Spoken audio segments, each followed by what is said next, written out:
This is part two of the lesson on classical conditioning, continuation from the last lesson. So ideally, the conditioned stimulus is presented very briefly before the unconditioned stimulus in order to elicit the response, the conditioned response.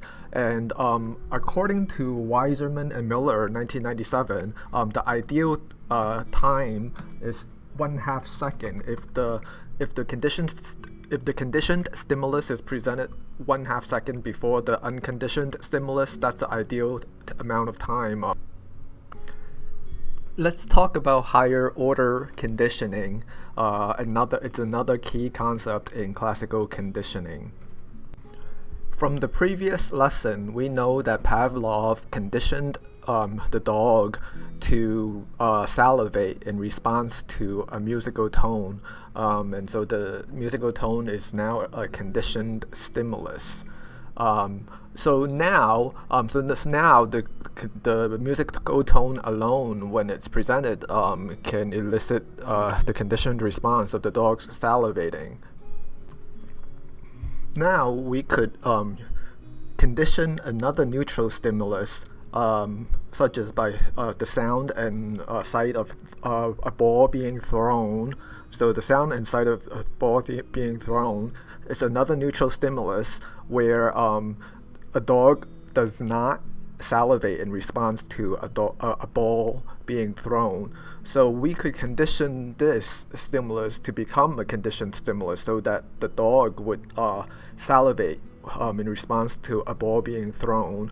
And we could do this without the food which was the natural or the unconditioned stimulus, right, from the last lesson. We don't need the food anymore.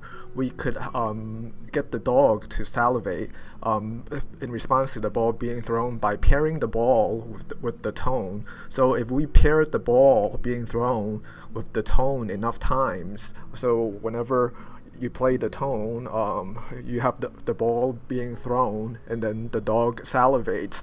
So when that's done enough times, eventually the ball alone will get the dog to salivate. So now we have a new conditioned stimulus from being paired with a previous conditioned stimulus.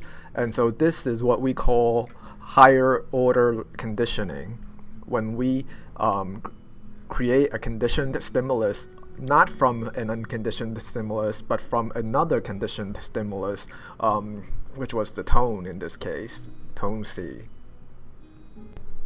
To sum that up in a formal definition, higher order conditioning in classical conditioning is conditioning that occurs when neutral stimulus is paired with an existing conditioned stimulus, becomes associated with it, and gains the power to elicit the same conditioned response.